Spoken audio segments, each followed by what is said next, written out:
What's up, everybody? This is Powerhouse WRX here, day after Thanksgiving. So I hope everybody had a great Thanksgiving yesterday. To my surprise, this box from PERRIN showed up today, and it looks like it's the strut tower brace for the 2015 and up WRX.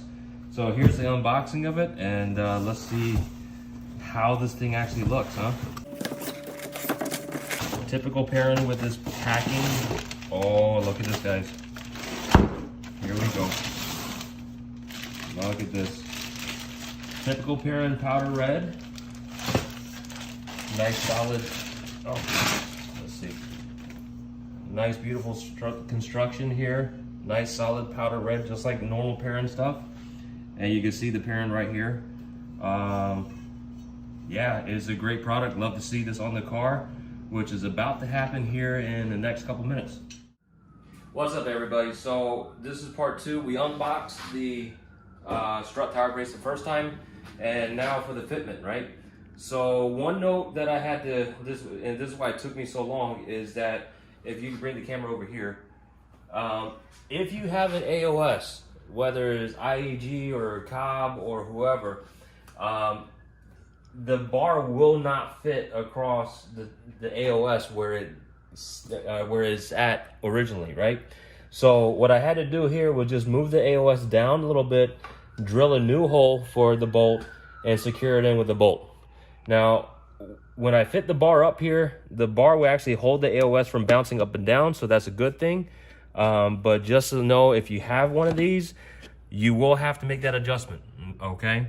So I don't know if you guys can see it, but these two holes right here where my fingers are were the original locations, and then I moved it down here, drilled a new hole, tapped a new bolt, and that's where it's at now.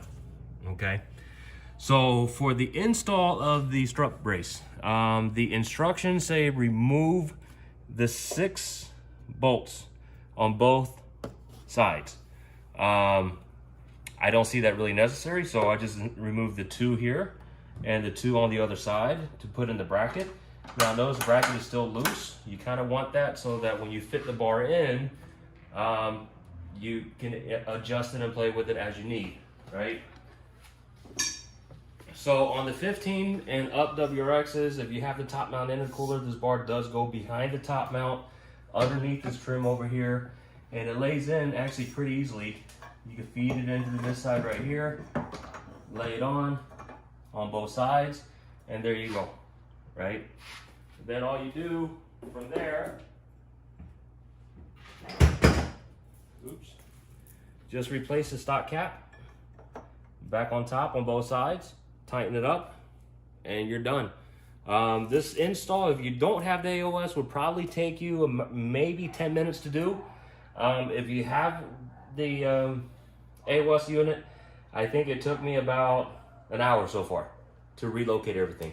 But other than that, it should be a pretty clean, simple install for most of you. If you got any questions, I would say hit up PERRIN and ask them for any advice or tips. I guess I'll give you guys some feedback afterwards on how this thing actually feels on the road. Thanks, guys. Talk to you later.